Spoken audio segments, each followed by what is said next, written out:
안녕하세요. 닥쳐라 정치입니다. 엊그제 문재인 대통령이 2020년 신년 기자회견을 하셨어요. 집권 4년 차고 또 세 번째 신년 기자회견이라서 그런지 표정도 처음부터 끝까지 여유 있게 기자들 질문에 답변을 하시더라고요.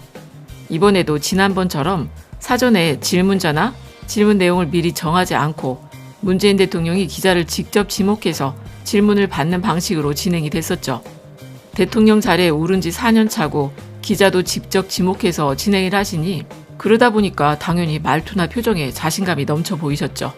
저만 그렇게 본 게 아니고 많은 분들이 그렇게 느끼셨을 거라고 생각하는데 특히 유시민 노무현 재단 이사장도 기자회견의 전체적인 느낌은 I'm the boss here. 그러니까 이 구역에서는 내가 대장이라는 태도를 확실하게 느낄 수 있었다고 하면서 알릴레오에서 기자회견에 대한 평가를 했습니다. 그럼 기자회견 내용을 간략히 살펴볼까요? 근데요.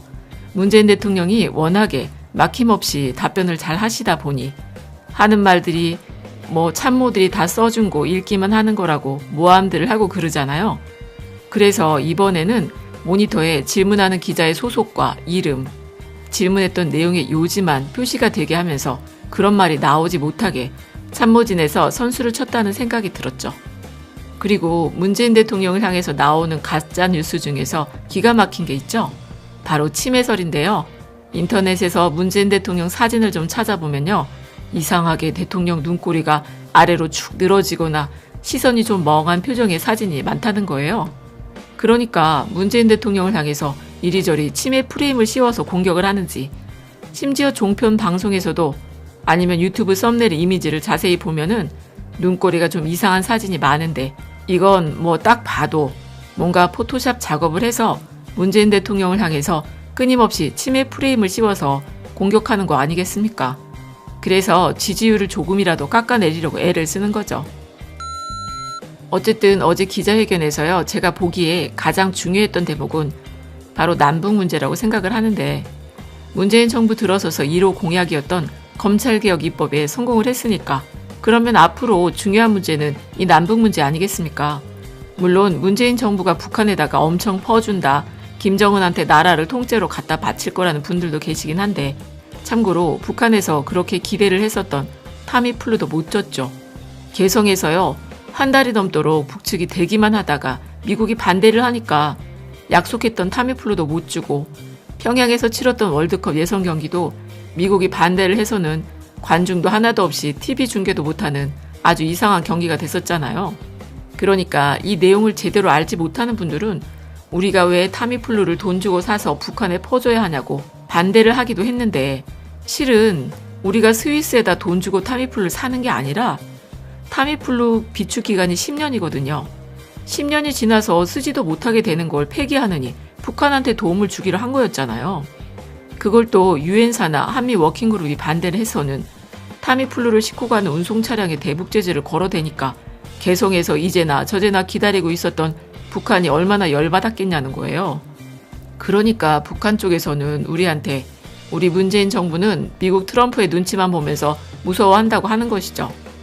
아니 우리 정부가 그동안 북한에다가 얼마나 퍼준 게 없으면 이제 아주 그냥 상대를 안 하려는 것처럼 보일 정도입니다. 물론 문재인 대통령 말씀 그대로 눈으로 보이는 외교가 있겠고 눈으로 보이지 않는 외교도 있겠죠. 하지만 확실히 재작년이랑 비교를 해보면 북한의 태도가 너무 다른 거 아닌가? 어쨌든 문재인 정부에서도 변덕이 죽 끓는 장사치 같은 트럼프 결정만 기다리는 게 아니라 정세현 전 장관이나 문정인 특보의 말처럼 앞으로 북한과의 관계를 주도적으로 밀어붙이게 될 것 같은데요.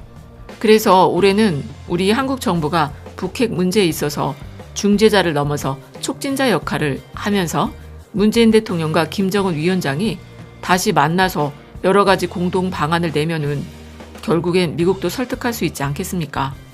지금까지는 북미 관계가 잘 돼야 남북이나 한미 관계가 잘 된다고 하면서 북한과 미국을 우선으로 내세워서 접근을 했었고 하지만 지금껏 풀린 게 없다면 남북이라도 먼저 잘 되게 하는 게 외교적 수순이라는 것이죠.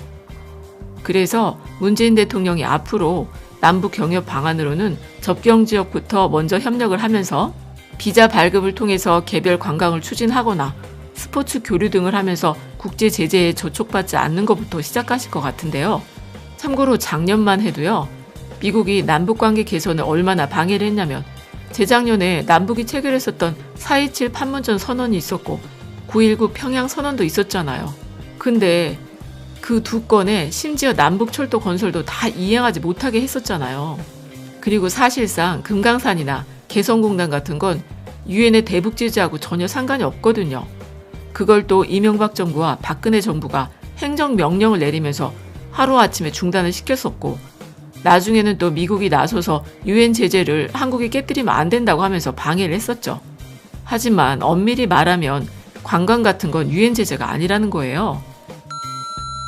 그러면 남북이 경제협력을 이루면 얼마나 효과가 있을까? 그것도 생각을 해보면 일단 남북 사이에 교통협력만 실현이 돼도요. 중국이나 러시아 같은 주변국까지 막대한 경제적 효과를 낸다는 분석이 있는데 남북철도나 도로 연결 사업을 통해서 남북한은 17조 원에 달하는 생산 유발 효과가 생기고요. 중국이나 러시아 같은 주변국들에게 43조 원의 효과가 발생한다는 겁니다.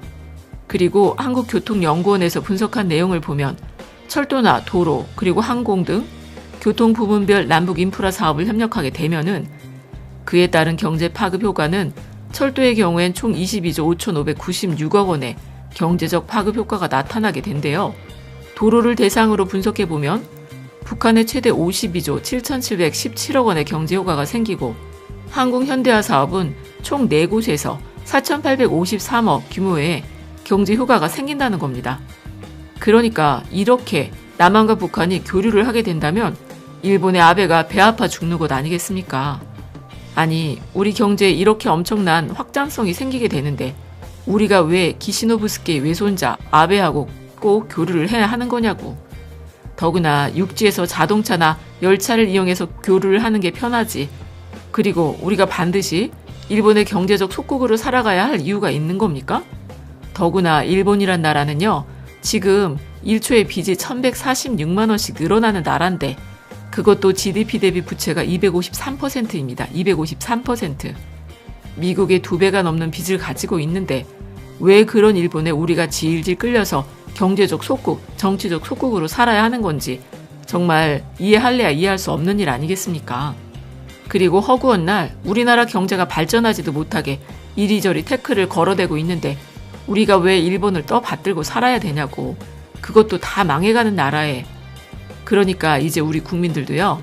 일본을 향해서 쓸데없는 노예 근성 같은 건 버려도 된다는 것이죠. 그런데 또 자칭 보수라고 불리길 바라는 언론들에서는 보수 언론 아닙니다. 보수라고 불리길 바라는 언론들에서는 문재인 대통령의 기자회견 내용에 대해서 온갖 비난을 퍼붓고 있지요. 심지어 미국의 국무부 발언이라고 하면서 한국 정부의 남북협력 계획과 관련해서 미국과 한국은 일치된 대응을 해야 한다고 강조를 하고 있지만 트럼프는 뭐라고 했냐면요. 문재인 대통령을 향해서 내 친구라는 표현까지 써가며 김정은 위원장을 향해 자기 메시지를 꼭 전달해 달라고 하니까 이거는 뭐 문재인 대통령의 구상에 신뢰를 보낸 거 아니겠습니까? 물론 트럼프야 장사꾼이니까 하도 변덕이 심해서 자기 입속만 챙기려고 하니까 100% 믿어주긴 어렵겠지만 그래도 문재인 대통령과 아베를 대하는 걸 보면요. 확실히 다르다는 겁니다. 더구나 오죽했으면 동남아 쪽에서 일본을 제끼고 우리나라랑 협력을 하자고 MOU도 체결하지 않았습니까?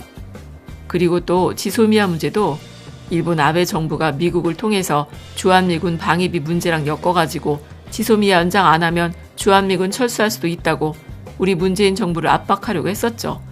하지만 결국엔 어떻게 됐나요? 일본이 원한 건 하나도 이루어지지 않았죠. 그만큼 이제 우리 대한민국은 일본의 외교력을 넘어서 미국과 맞대응하면서 성과를 내고 있다는 거예요. 어쨌든 올해는 남북관계도 잘 해결돼서요.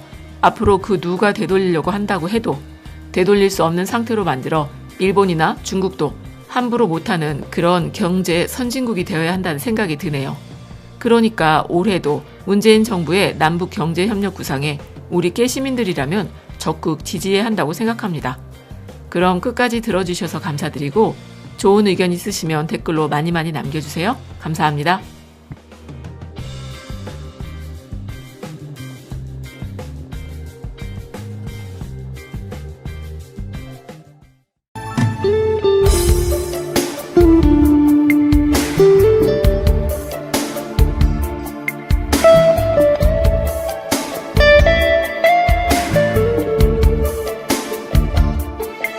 있습니다.